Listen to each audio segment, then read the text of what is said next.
दोस्तों आदाब अर्ज़ है, सलाम अर्ज़ है। मैं आपका दोस्त, आपका शायर नूरैन फैज़ाबादी। मैं इस अदबी बैठक में आज आपकी मुलाकात उस हमजहर शख्सियत से कराना चाहता हूँ। आपको उनके हुज़ूर लिए चलता हूँ जो मौजूदा अदबी माहौल में किसी तारुफ़ की मोहताज नहीं है, जिनको कतील शिफाई जैसे अजीम शायर का दस्ते शफ़क़त हासिल रहा, जिन्होंने फ़नून लतीफ़ा के मैदान की बड़ी शख्सियात की सरपरस्ती हासिल रही और मैदान अदब में अपने सलाहियतें बिखेरी। आज मेरी मुराद है रश्मि बादशाह साहिबा से, जो आज हमारे बीच हमारे स्टूडियो में मौजूद हैं। मैं उनका इस्तकबाल करता हूँ। आदाब है, वेलकम है, इस्तकबाल है मैम। सबसे पहले मैं आपका शुक्रिया अदा करना चाहता हूँ कि आप जैसी हमजहर शख्सियत जो हर तरीके से लायक एतबार हम लोग के लिए एहतराम के काबिल है, और जिन आपको देख के, आपको सुन के जाने कितने लोग नए लोग सीखते हैं, तो आपका वेलकम है, इस्तकबाल है, नवाजी है आपकी। मैं अपने आप को इतना बड़ा नहीं समझती। मैं इतनी बड़ी नहीं कि आपका हुक्म हुआ मैं हाजिर हूँ। लेकिन कुछ ये सवाल जवाब का ही मामला है।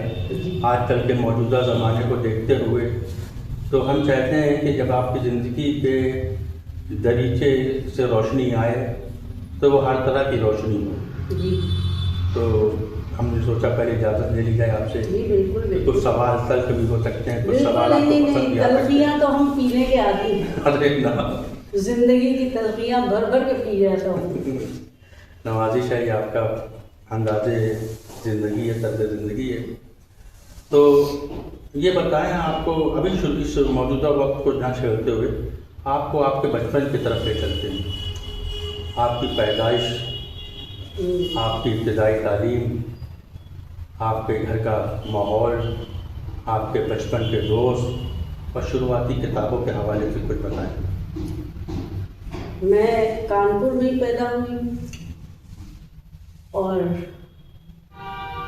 घर का माहौल तो ये कि जब दो नादान लोगों की शादी होती है ना, पहले जैसे हो जाती है जी जी, और दोनों कम ना हो जी, तो घर का माहौल वैसे बहुत अच्छा रहा, लेकिन मम्मी पापा की लड़ाई और चपकलिश थोड़ी सी चलती रहती थी। वो थोड़ी सी नहीं, बहुत ज़्यादा चलती रहती थी, तो उसकी वजह से। लेकिन हमारा बचपन बहुत अच्छा था जी, क्योंकि माँ बाप दोनों, हम लोगों के लिए तो जाहिर है बच्चों के लिए माँ बाप अच्छे ही होते, तो बहुत अच्छा रहा। भाई बहन हम सब बहुत अच्छे से रहे, घर का माहौल बहुत अच्छा था। पापा को अदब में बड़ी दिलचस्पी थी। अच्छा, जो वालिद साहब करते थे वो फोटो आर्ट से कोई रिलेटेड काम करते थे? हाँ, वो पेंटिंग बहुत अच्छी करते थे और कविताएं भी लिखते थे वो। अच्छा। हाँ, तो हम लोगों के लिए बचपन में जी, अखबार वाले से वो अपने लिए कुछ मैगजीन मंगाते थे जी, और हम लोगों के लिए चंपक, चंदा मामा, लोटपोट, नंदनी, पराग, ये सब हम लोगों के लिए भी आती थी। तो पढ़ने का एक जो सिलसिला है वो पापा ने जारी रखा था। हम लोग, मम्मी भी बहुत पढ़ती थी, जी, तो हमारे वहाँ ये माहौल था बहुत अच्छा। और थोड़ा सा बचपन में ये कि मैं पता नहीं, एक अजीब मेरा, मैं नहीं ठीक से बता सकती क्योंकि बहुत सारी चीज़ें हैं मेरे साथ। एक, उसी बचपन में मैं बहुत सोचने वाली भी हूँ, उसी बचपन में मैं बहुत शैतान भी हूँ, उसी बचपन में दादागिरी भी है, मतलब मैं बहुत तेज़ तर्रार भी हूँ। उसी बचपन में मैं एक तरफ अकेले भी बैठी हूँ कोने में, ज़्यादातर पता नहीं क्या सोच रही हूँ। तो अच्छा था कुल मिला के, बहुत अच्छा बचपन। लेकिन कुछ बुनियादें बचपन में पड़ गई कि जैसे झुकाव मेरा जो था वो हमेशा स्पिरिचुअलिटी की तरफ, वो पता नहीं कैसे है, और वो बचपन से है। और पढ़ी मैं यहाँ जुआरी देवी में। अच्छा अच्छा, इंटर कॉलेज में मैंने इंटर तक पढ़ा। अच्छा, पढ़ाई में मन लगता नहीं था। था। जी। दोस्ती ज़्यादातर लड़कों से। अच्छा। हाँ, मैं भी लड़कों के साथ लड़कियां छेड़ रही हूँ इस तरह की। तो ऐसी रही हूँ मैं। तो ये तो और सहेली एक ही, सपना। ये तो मुशाहिदे में आता है, सब तजुर्बे में मुशाहिदे में आ गया। सपना मेरी सहेली, जिसको कि ज़बरदस्ती है कि मेरे साथ खेले, अगर नहीं खेलेगी बहुत मारूंगी वो खेले तो बस ऐसे ही रहा बचपन। अच्छा, ये मामला आपका रहा कि थोड़ा सा जो आम बच्चों के जैसे नहीं थी, थोड़ा मुनफरिद अंदाज था। हाँ था। मुनफरिद अपब्रिंगिंग थी।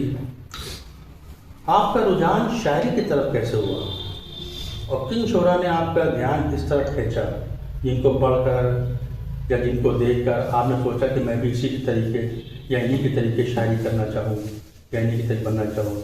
खुसूसी तौर पर या वो खातून में थी, ख़वातीन में थी कोई शायरा या कोई? मैं आपको बोलूँगी तो आप शायद यकीन नहीं करें जी कि मैं बहुत मतलब सीरियस ले चीज़ों को सीरियस में लेती हूँ, अंदर रखती हूँ, लेकिन लोगों को पता नहीं चलता कि मैं सीरियस ले रही हूँ। मेरी बहन रेडियो सुनती थी, मैंने कभी रेडियो नहीं चलाया, वही चलाती थी, उस वो वक्त बहुत ज़्यादा चलाती। उस वक्त अरबी सरमाया उसी पे। उसमें गालिब की गज़ल भी आया करती थी। जी जी। एक शेर था जी जो मुझे बहुत पसंद आया जी। और उसका इंतज़ार रहता था मुझे कि रगों में दौड़ते फिरने के हम नहीं क्या कायल, कहने? जब आँख ही से न टपका तो फिर लगू क्या। वाह। ये मेरे अंदर हमेशा बहुत गहरा बैठा रहा है। जी। बाकी मुझे नहीं पता कि मुझे बड़ा कोई शायरी का शौक़ हो गया। बाद में चल के जब टीनेज आई, आदमी जब कोई चीज़ का इजहार करना चाहता है ना, तो चूँकि माहौल ऐसा रहा चारों तरफ, हमारे घर में एक ताबिश करके भी ताबिश कानपुरी वो अपने आप को कहते थे, पता नहीं ताबिश चाचा हम लोग उनको कहते थे। वो आते थे, शेरवानी पहनते थे, टोपी लगाते थे, काली शेरवानी काली टोपी और डायरी रहती थी। कव्वाली लिखते थे? पता नहीं मुझे, ये वो गा के एक झूला पड़ा कदम की डाल एक सुनाते थे, पापा के दोस्त थे वो। अच्छा। तो कुछ ऐसा थोड़ा बहुत माहौल रहा है, तो उसकी वजह से टीन एज में आते आते मुझे लगा कि हाँ शेर। तब मैं फना निज़ामी साहब से बहुत वो भी, नाशाद साहब और कृष्ण बिहारी नूर। क्या खूबसूरत नाम। तो ये इन लोगों के शेर जो मैंने सुने हैं, और एक शेर कतील साहब का जी हो जाए, जिसके दम से मेरे दिन रात पुरफ शांत कतील, कैसे अब उसके बिना वक्त गुजारा जाए।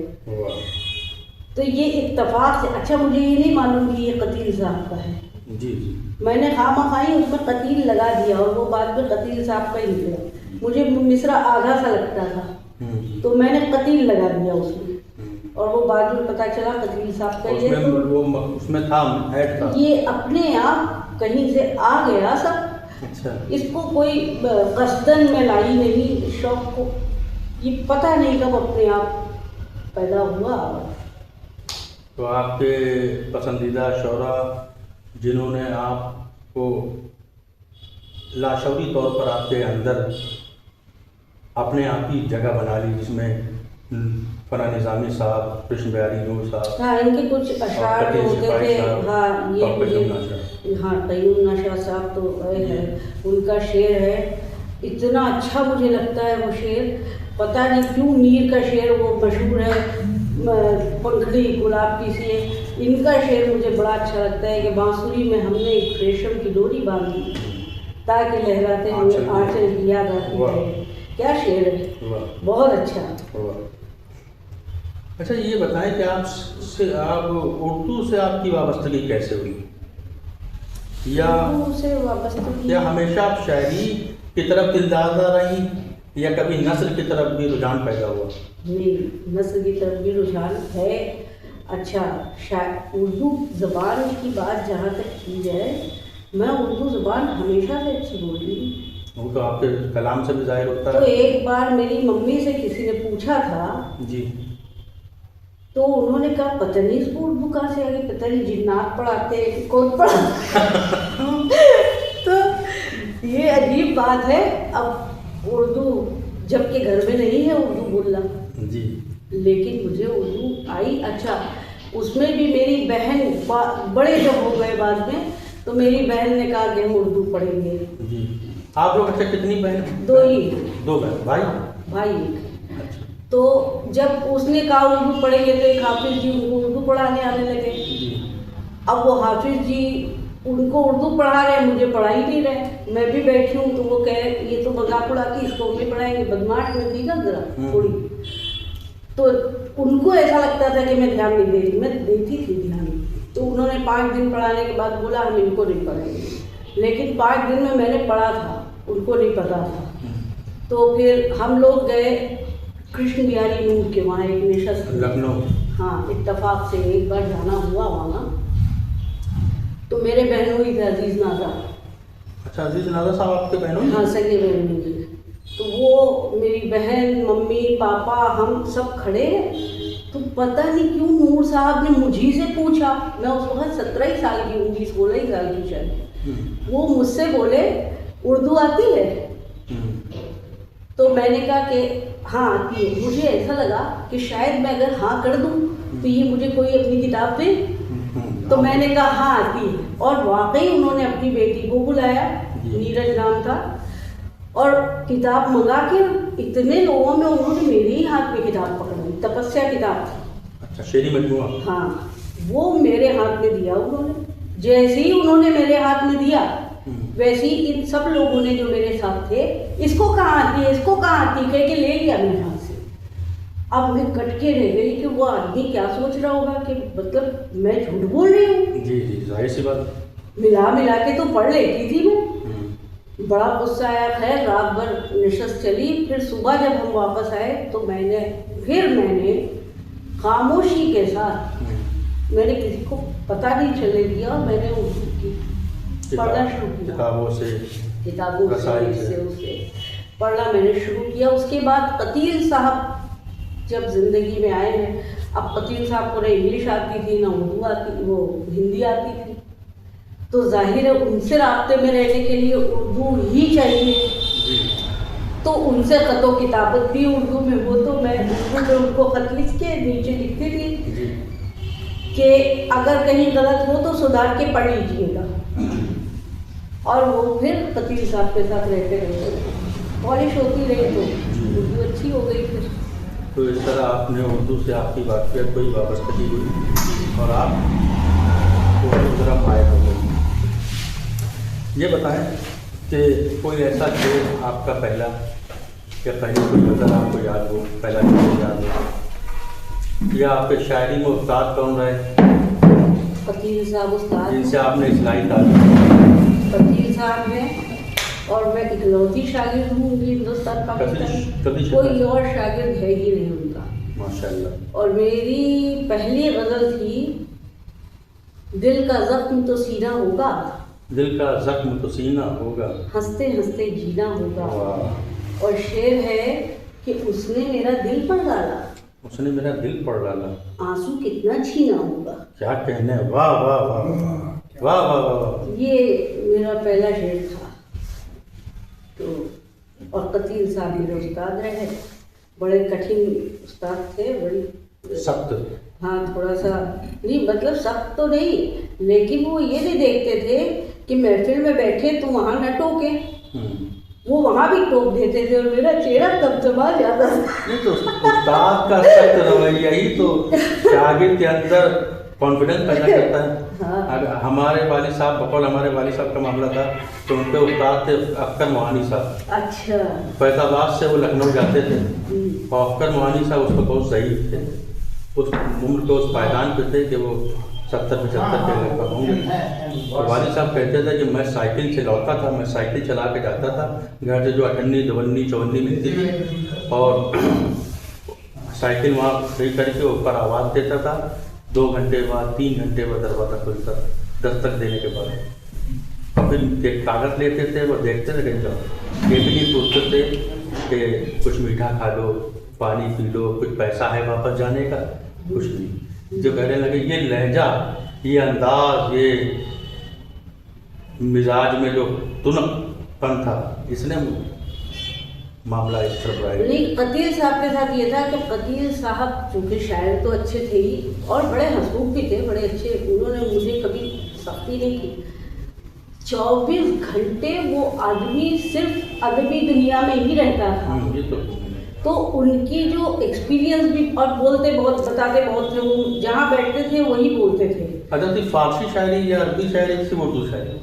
फारसी में सीख रही थी और मैंने शेर नहीं, उनको कतील शिफाई साहब वो उर्दू से बोलती।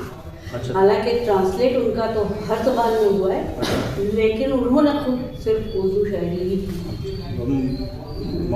बॉम्बे में गीतों के बारे में तो मशहूर हैं। गीत, हाँ, गीतों के बारे में तो बहुत मशहूर था। दिलीप कुमार साहब बड़ी इज्जत करते हैं। ये तो बस सही। अच्छा, ये बताएं, कतील शिफाई साहब से ही जुड़ा एक मामला, ये सवाल। कतील शिफाई साहब से आपके बहुत अच्छे मरासिम हैं, बकौल आपके अभी भी फरमाया आपने। उनकी शख्सियत और उनकी शायरी, आपके उनसे रवाबित कुछ और बताएं इसके लिहाज से, कि किस तरह से रवाबित पैदा हुए, किस तरीके से आप उनसे रुजू हुई, किस तरीके से आपने उनके तलामजा में, तलामजा तो कोई था ही नहीं बकौल आपके सिवा, वाहिद और तन्हा शागिर्दा आप थी।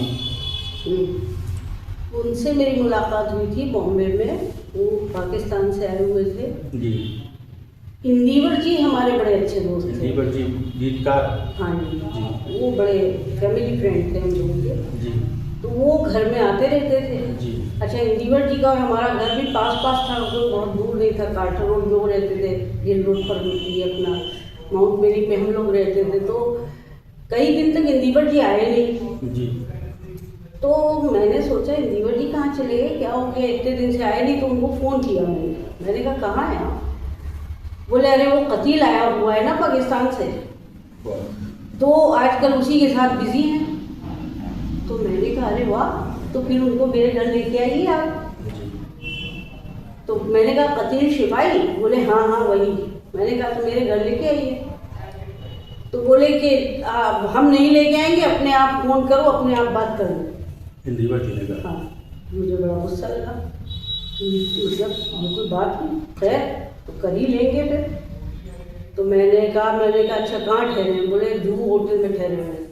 मैंने कहा नंबर दीजिए, तो नंबर दे दिया उन्होंने। फिर मैंने फ़ोन किया, उनके वहाँ कमरे में कनेक्ट किया गया। मैंने कहा हम रश्मि बादशाह बोल रहे हैं, क्योंकि कानपुर से तो हम बोलती थी तब, हम रश्मि बादशाह बोल रहे हैं और हम चाहते हैं कि आप हमारे घर आएँ सीधे। तो वो बोले कि अभी महेश भट्ट आने वाले हैं और गुलशन कुमार आने वाले हैं थोड़ी देर में, तो उनके साथ हमें 2 बजे कहीं जाना है। अगर हम नहीं गए तो हम बताएंगे, तो आप 2 बजे फ़ोन कीजिए। तो बड़ी मुश्किल में 2 बजे आया मैंने, और मैंने 2 बजे उनको फ़ोन किया। बोले हाँ हमारा जाना कैंसिल हो गया है, तो आप शाम को हमें लेने आ जाए, क्योंकि मुझे पता नहीं आपका घर कहाँ है। चले गए लेने, ड्राइवर लेके, गाड़ी लेके। अच्छा, उस दौरान मैंने फटाफट जल्दी सारे खाने वाने की तैयारी की। और मुझे ये नहीं पता था तुमको क्या पसंद है। नहीं, वो भी नहीं पता था। खाना तो खैर मैंने बनाया, मुझे ये नहीं समझ आ रहा था कि जब कतील साहब आएंगे तो मैं बात क्या करूँगी। तो मैंने तमाम लोगों को मधु कर दिया, दावत दे दी, हाँ, कि ताकि सब लोग बात करें, मेरी बात करने की नौबत ना आए। बुला लिया जाए, तो इंदिवर जी भी आए। तो इंदिवर जी ने उनसे कहा कि ये भी लिखती हैं। अच्छा।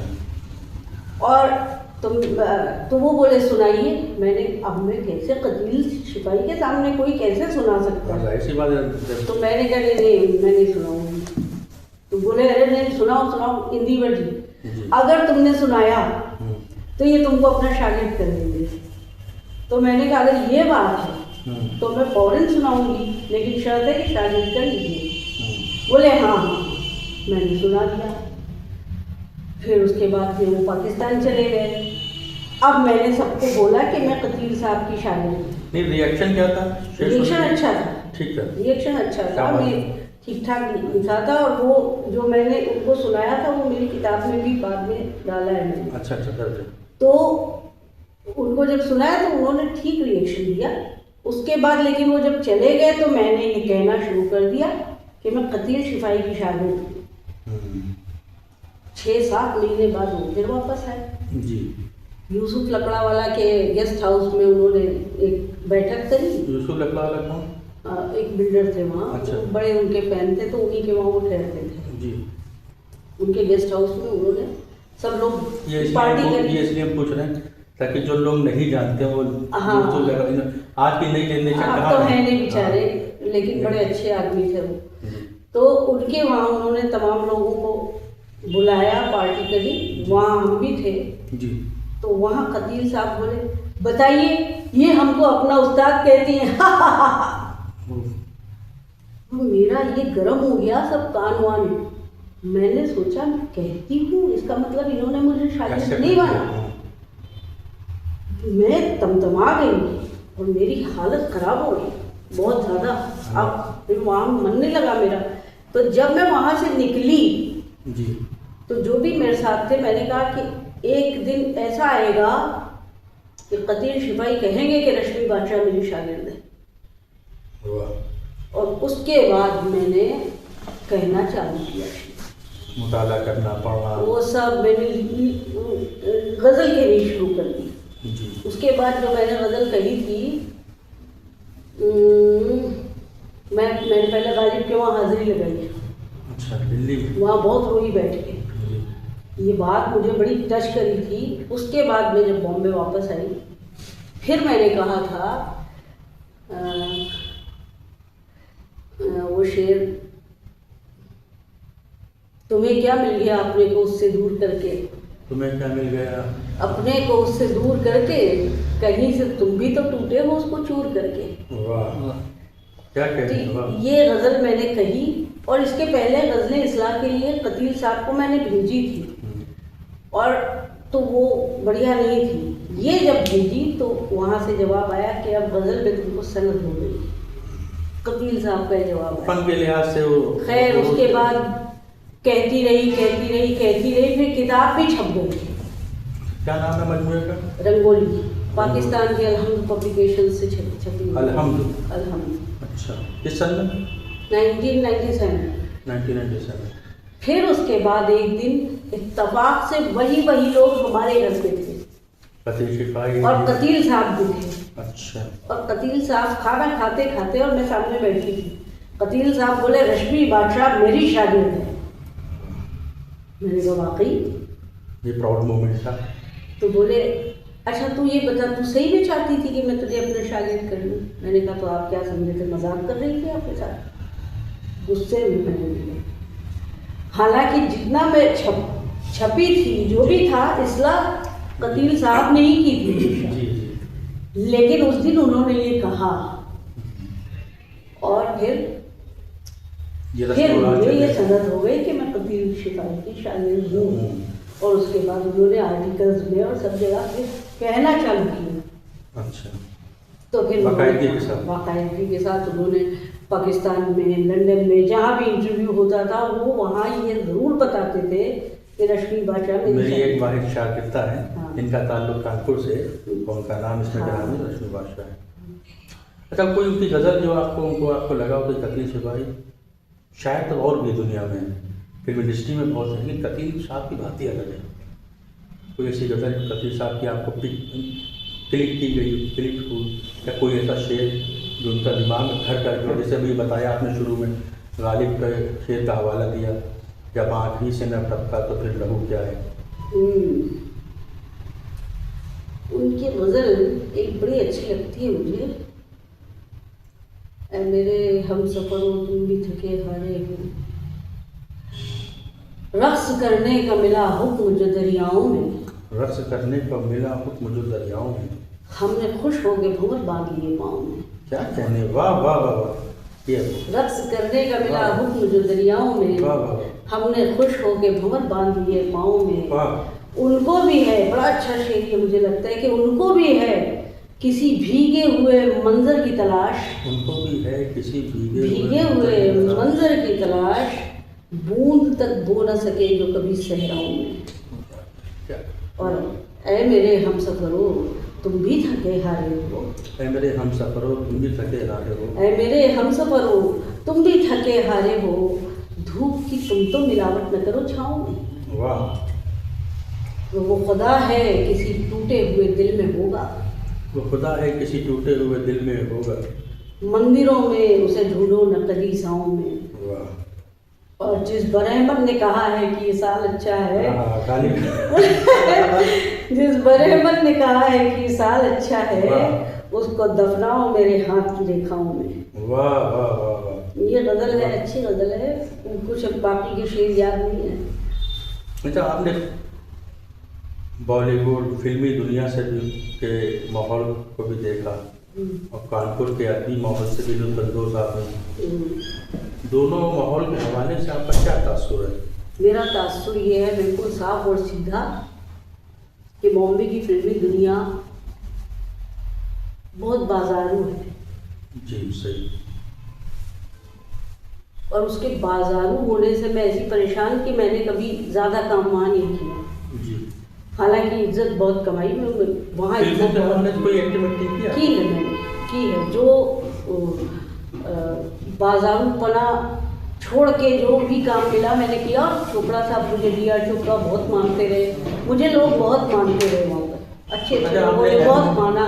डॉक्टर राही, मासूम रजा, अख्तर उल ईमान साहब और नरेंद्र शर्मा साहब, ये लोग बहुत मुझे प्यार करते रहे, बहुत अच्छे से इन्होंने मुझे तरबियत की है, मेरी ज़हनी तरबियत।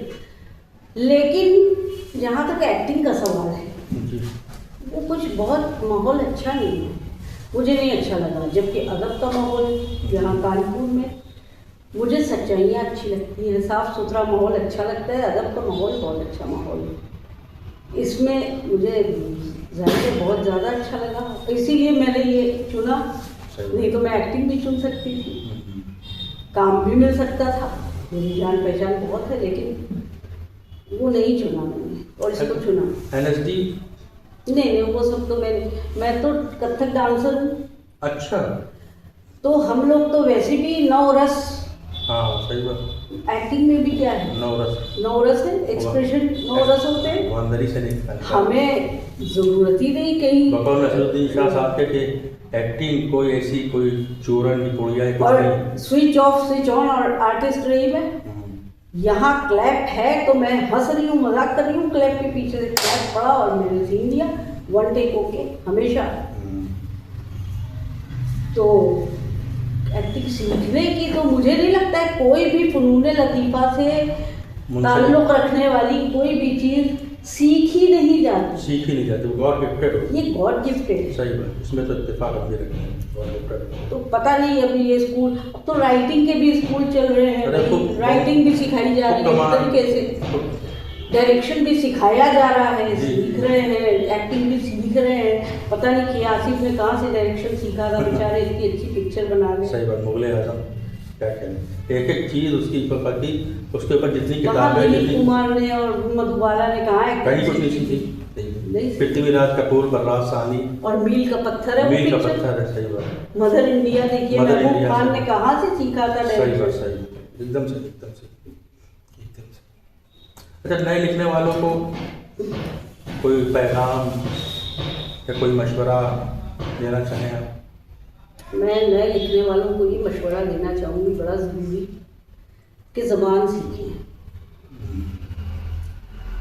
ज़बान सीखें और हर आदमी शायरी के में ना कूद जाए जी। अगर आपको शायरी का हुनर ऊपर वाले ने नहीं दिया, आप नस्र में चले जाएं जी। सही, नस्र मैदान तो आप नस्र जैसे मिसरे लिख के लेके आए और दूसरे से कहें इसको शेर बना दो, क्या बात। तो ये ना करें और ज़बान सीखें। ज़बान नहीं सीखते, शायरी में कूद जाते हैं। ज़बान सीखने के लिए क्या करें, किस तरफ सीखने के लिए आए, उर्दू की तरफ आए। उर्दू के बगैर शायरी तो नहीं है भाई, तो कम से कम उर्दू तो सीख लें और अच्छे से सीख लें। उर्दू लिपि सीख लें। मैं नहीं मानती कोई कहे बड़ा जुनून है उसको, शायरी का बड़ा जुनून है और उर्दू नहीं आती, तो फिर जुनून नहीं है आपको, सही फिर आप कुछ और कर रहे हैं। सही बात। जुनून तो आपको गर्क कर देता है, आप गर्क हुई नहीं, आपने मिटाया ही नहीं अपने आप को, बनने आप चले आए तो कैसे होगा। किसी की तामीर के लिए पहले तोड़ फोड़ जरूरी होती है, तो वो तो है ही नहीं। तो यही कहना चाहूँगी कि ज़बान सीखें, और आजकल बहुत बुरा है, मैं नहीं पसंद करती, मुझे अच्छा नहीं लगता। अच्छा, हालिया शायरी जो मौजूदा वक्त में शायरी हो रही है, जो मौजूदा वक्त में शायरी, नूरैन फैजाबादी बहुत अच्छी शायरी तो सामने सामने नहीं है, आपके शेर में लिखे रहती हो अपने पास। अरे ये तो आपकी मोहब्बत है, मेरे आपका बड़प्पन है। मेरे पास कुछ लिखे हुए हैं, तो बहुत अच्छी, मैं तो कुछ शेर मेरे नोट्स में होंगे, एक मिनट, बड़े अच्छे ये शेर। तो मोहब्बत है, आपकी बड़प्पन है। नहीं, बड़प्पन क्या काबिल है मेरे पास, अभी निकल आएंगे मेरे नोट्स में, क्योंकि कोई अच्छा शेर मैं नोट्स में लिख लेती हूँ। ये आदत तो हमारी भी शुरू में थी, फिर जब भी कोई शेर किसी का देखते थे या सुनते थे, एक तो पहले खुद ब खुद हिफ्ज़ हो जाता है, हाँ, और फिर नहीं हो पाता तो लिख। अगर तलाश करोगे मिलेंगे नक्शे कदम, जहाँ जहाँ हम थे रहेगी। अगर तलाश करोगे मिलेंगे नक्शे कदम, उसी जगह पे जहाँ हम कभी रहे ही नहीं। बहुत अच्छा। ये पाकिस्तानी शायर एक हैं, वो लाइव आते हैं कभी कभी फेसबुक पे। अच्छा। उस्मान मंजर करके, उस्मान करके नाम है उनका, तो वो पढ़ रहे थे गज़ल, हमें पसंद आई और तुमने नहीं अपना लगा दिया, उनका है था। अच्छा, तो और ये है न जाने कौन से लम्हे की याद आई हमें। हाँ, ये अच्छा बहुत पसंदीदा शेर है। न जाने कौन से लम्हे की याद आई हमें, तेरी गली से गुजरते हुए मलाल किया। ये आपका, इससे ये मालूम हो रहा है कि आपका जो अदबी सिलेक्शन है वो बहुत। और ये देखिए कि कलंदरी है, इसे फूल फूल मत ढूंढो, ये भी बहुत अच्छा शेर है। अब ये सब समझेंगे कि कलंदरी है। नहीं, ये मैंने अपने नोट्स में लिखे हुए हैं, मैं अच्छे शेर नोट करती हूँ कि कलंदरी है, इसे फूल फूल मत ढूंढो, ये खूबी दश्त में पलने के बाद आती है। बहुत शुक्रिया, ये बहुत अच्छा है। और मुझे सुधीर बेकस बहुत पसंद है। नोट्स मेरे सामने खुले तो सुधीर बेकस का के अशार है कुछ बहुत अच्छे के। कोई रहता है यूं मेरे दिल में, मेरे मन में, कोई रहता है यूं मेरे मन में, कोई रहता है यूं मेरे मन में, जैसे तुलसी लगी हो आंगन में। वाह, बहुत अच्छा शायर है सुधीर। बहुत हमें बहुत पसंद है। हाँ, और खासकर रुबाई के हवाले से। और ये देखिए कि मैं ढूंढ चुका सांप के कांटे की दवाएं, मैं ढूंढ चुका सांप के कांटे की सांप के कांटे की दवाएं, इंसान के कांटे की दवा ढूंढ रहा हूँ। वाह, ये मुझे आपकी मोहब्बत है कि आपने दो गैर मारूफ और नाकाबिल एहतराम शायरों को एहतराम के काबिल समझा। लेकिन एक सवाल आपके शौहर वेद प्रकाश शुक्ल साहब के हवाले से, कि आप उनकी शायरी को किस हवाले से देखती हैं, किस नज़रिए से देखती हैं? मैं उनकी शायरी को देखती हूँ, ठंडी आग है, एक आग है जो जलाती नहीं। वाह। और आग है वो परेशान तो करती है, जलाती नहीं है। कुछ बड़ी अजीब सी बात है, तब वो दो में रखती है। हाँ, अपने को महफूज रखने के लिए। हाँ, बड़ी बदमाश शायरी है।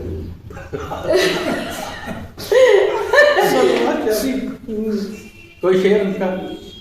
आए है, बड़ा अच्छा शेर है कि जंगल जंगल ढूंढ रहा है मृग अपनी कस्तूरी को, जंगल जंगल ढूंढ रहा है मृग अपनी कस्तूरी को, कितना मुश्किल है तय करना खुद से खुद की दूरी को। वाह, अच्छा शेर है। और उनका शेर है जटाओं, जहाँ गंगा को चहनाए जटाएं और होती हैं, वो शेर याद नहीं आ रहा, बड़ा अच्छा शेर है, ज़रा बताओ तो कौन सा है? ये गेसु ये जेब देते हैं तेरे तेरे रुखसार पर लेकिन लेकिन बेसु जेब देते हैं तेरे तेरे रुखसार रुखसार पर लेकिन जहाँ गंगा को चैन आए जटाएं और होती हैं। पर। वाह, अच्छा जहाँ गंगा को चैन आए जटाएं और। जटाएं और होती हैं। आपसे मुलाकात कैसे कोई हुई? चैन आए कहाँ? इनसे मेरी मुलाकात हुई थी कानपुर में एसेंशियल मुशायरे में, रसखान के जी जी जी, बहुत मशहूर मालूम। मैं सुनने गई थी और उस दिन ये था कि कतील साहब को फालिद मार लिया था अच्छा अच्छा। और मैं बहुत परेशान थी, इतनी ज़्यादा परेशान थी। और मैं इबादत गुजार भी रही हूँ, ये भी आपको मैं बता दूँ। मैं ऐसी ऐसी इबादत गुजार रही हूँ, वो मरहले मैंने इबादत में तय किए हैं कि मैं आईने के सामने हूँ और दिखती नहीं हूँ, मैं वहाँ तक मैंने इबादत करी है। तो उस सिलसिले में वो ज़माना ऐसा था कि मैं मर्दों में बैठती थी जी। लेकिन मैं मर्दों को देखती नहीं थी, अच्छा मैं सर झुका के बैठती और औरतों में बैठती भी नहीं थी, आज भी नहीं बैठती। जी। तो फिर भाई मेरा लेके गया था मुझे एसेंशियल मुशायरा सुनाने के लिए और मुझे एक कार्ड मिला था। परेशान बहुत थी मैं, तो एक कार्ड मेरे डॉक्टर रोहित अग्निहोत्री हैं, उन्होंने दिया था कि जाओ, बहुत परेशान रहती हूँ, उनसे इलाज चल रहा था मेरा, तो जाओ मुशायरा सुनो जाके, कुछ घर से निकला करो। तो मैं जाती नहीं थी मुशायरा। तो कुछ किसी तरह की वहशतकारी थी? हाँ, कुछ था, ऐसा कुछ घटा था ज़िंदगी में कि जिसकी वजह से मैं बहुत ज़्यादा परेशान थी और कतील साहब भी बीमार हो गए थे, तो मैं नहीं निकल रही थी। तो वो बोले कि जाया करो घर से, कहीं निकला करो।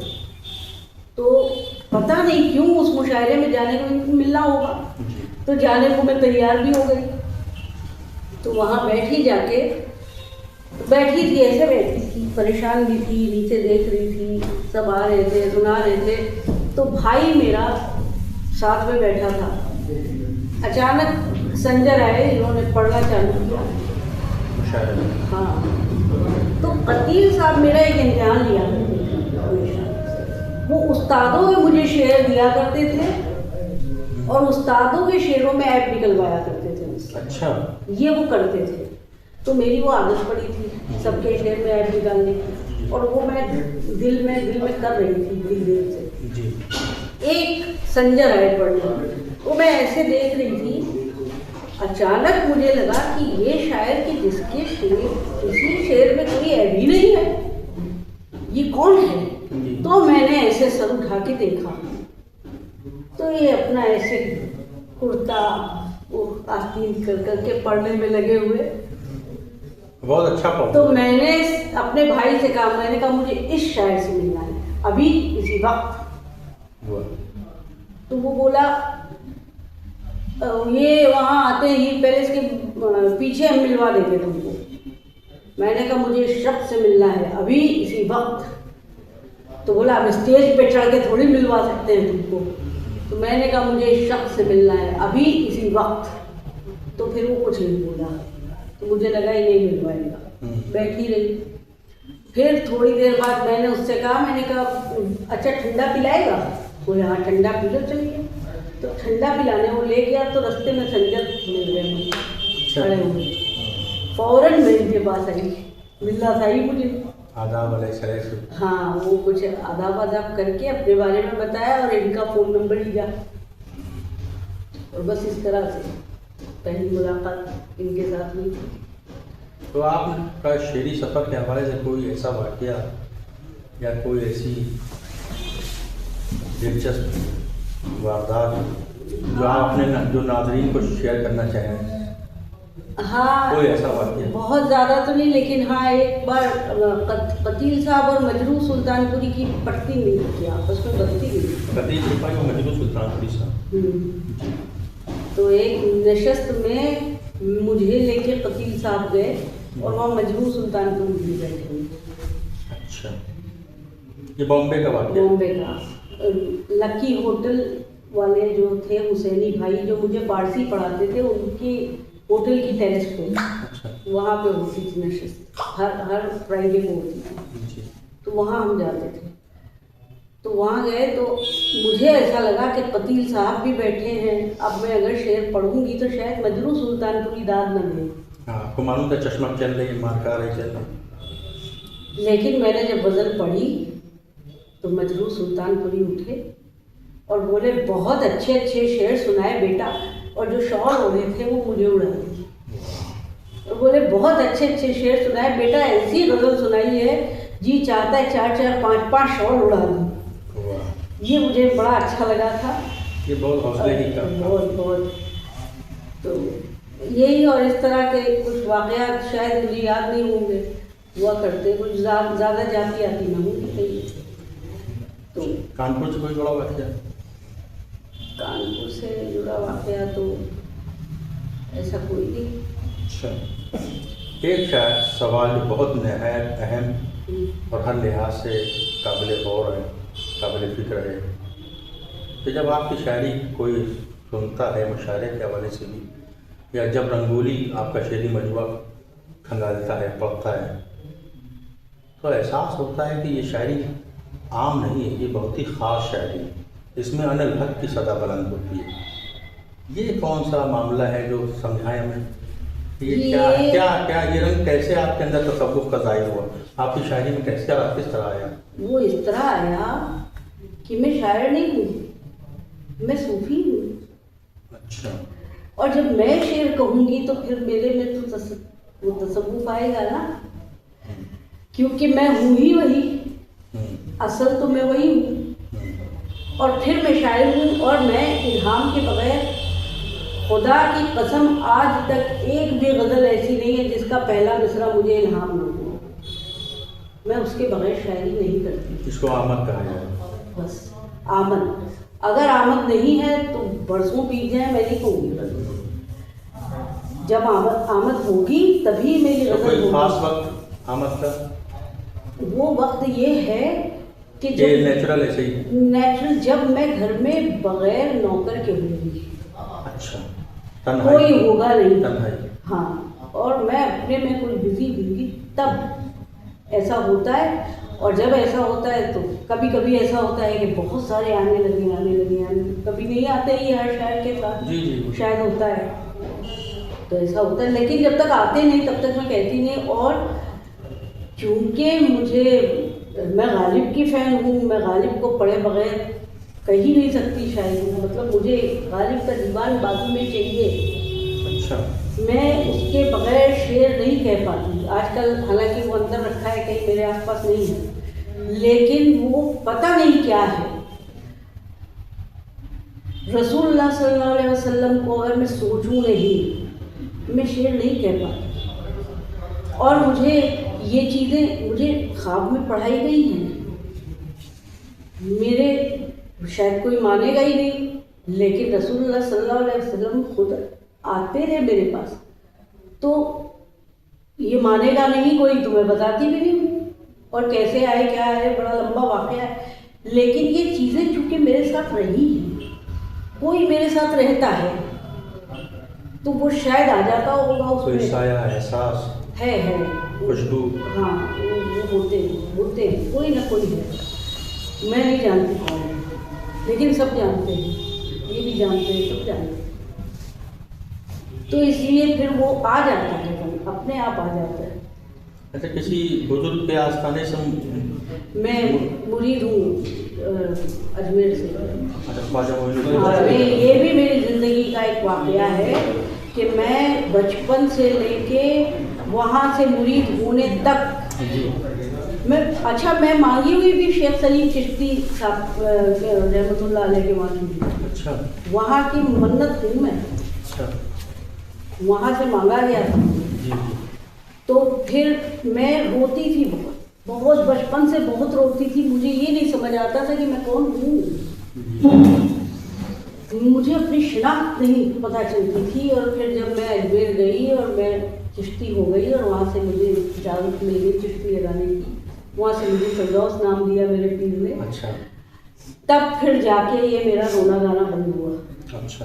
तो ये भी एक चीज़ थी। और मैं वहाँ से मुरीद हूँ, मैं वारिस पाक से भी मुरीद हूँ। तो कुछ अनल हक की सदा वाले कुछ ये है। अशार नाज़रीन को ही मालूम हो कि अनल हक किसे कहते हैं। मसला है मेरा मैं हक हूँ, मैं ब्रह्मा हूँ, कि कहाँ मेरी समात कहाँ मेरी समाज, रेशमी तानों से वाबस्ता, कहाँ मेरी समाज रेशमी तानों से वाबस्ता। यहाँ शोले अनल हक है मेरे कानों से वाबस्ता।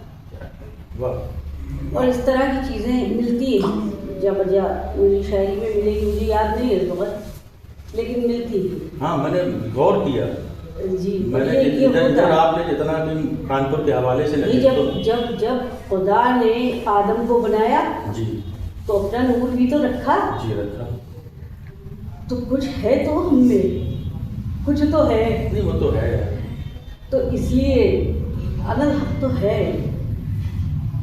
और लेकिन मैंने ये खास रंग है जो आप जिससे और जिससे शायद- सूफीज़्म से मैं बहुत मुतासिर रही हूँ हमेशा। अच्छा, तसव्वुफ की कोई किताब?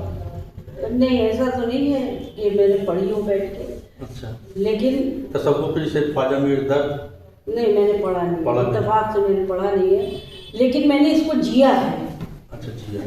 मेरे लिए पान आ जाते, मतलब मुझे अगर पान खाने हैं तो पान आ गए जी तो मैंने खा लिए। जी। कौन लाया ये नहीं पता है, तो मैं पान खाती हूँ, पान की शौकीन हूँ, तो मैंने पान भी ऐसे खाए जो आ गए थे। तो आ गए मतलब ऐसे ही हमने तसव्वुर किया। वहीं के आ गए, वहाँ जाके मैं पान खाती हूँ, वहीं के पान आ गए। अच्छा, कोई कोई लाया नहीं। अच्छा, अपने आप ही? हाँ, मैंने देखा कि वहाँ नहीं थे, वहाँ रखे हैं तो मैंने खा लूँ, मैंने खा लिए। मतलब ये सब बहुत लंबे किस्से हैं, जी जी। बताने बैठूंगी तो घंटों हो जाएगा। तो ये सब चीज़ें विटनेस की हैं मैंने कई ऐसी चीज़ें विटनेस की हैं हमेशा।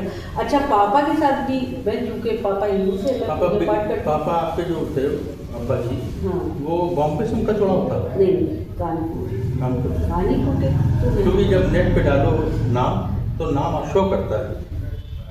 ये किसका है, ये आप ही इस नाज़रीन को बताएं कि ये कौन नाम है। बादशाहों के नाम क्या लगा? तैयब बादशाह। हाँ, तैयब बादशाह। तैयब बादशाह मेरे पहले शौहर हैं, अच्छा। जो बॉम्बे फिल्म इंडस्ट्री में बहुत बड़े सीनियर मोस्ट फोटोग्राफर थे। ओ, यही कंफ्यूजन था। जी। अच्छा और उन्हीं का नाम, ये सरनेम है बादशाह हमारा। अच्छा, ऐसी तो बात मैं है। उन्हीं का नाम लगाती हूँ। देखिए ये आपके ये इस तरीके से वसवसे जो होते हैं तो उनका इंतकाल हो गया था 1999 1999। हाँ, तो कुछ बता रही थी आप वो वाली साहब के हवाले से। वो भी पूजा पाठ बहुत करते थे, तो उनके साथ भी मैं लगी रहती थी। तो उसके बाद फिर मैं इस्लाम की तरफ आ गई। बाकायदगी के साथ आजकल इबादत सब चल रही है। आजकल तो नहीं चल रही, अभी आपने बताया- चली बहुत रियाज, बहुत किया। इस वक्त हाँ ये है कि रात को ज़रूर कुछ ना कुछ पढ़ूंगी, लेकिन बाकायदगी के साथ अगर कहूँ तो कुछ नहीं चल रहा, ये इस वक्त नहीं चल रहा। कुछ आप, मैंने तो जो मुझे समझ में आया, जो मेरे दिमाग की ने कहा कि ये पूछना सवाल बेहतर रहेगा आपसे, मैंने पूछ लिया। आखिर में चाहता हूँ, आखिरी जो 2-3 मिनट बचे हैं हमारे पास, हम चाहते हैं कि जो सवाल मैंने नहीं पूछा अभी तक, या बहुत कुछ होता है जब आदमी खुद बताना चाहता है, जो हम सवाल नहीं कर पाए, जो आप कुछ अपनी मर्ज़ी से बताना चाहें, वो हमारे नाज़रीन के लिए बताएं। कुछ ऐसी बात या ऐसा कोई वाक़या या ऐसा कोई जो भी आप पसंद करें शेयर करना चाहें, जो आप चाहती हैं कि वो सामने आना चाहिए बात। नहीं, मैं अब उस मंजिल से शायद निकल गई हूँ कि मैं चाहूँ कि मैं कुछ बताऊँ। अच्छा, मैं कभी कुछ बताना नहीं चाहती, अब नहीं बताना चाहती। पहले बताना चाहती थी तो पूछा ही किसी ने नहीं।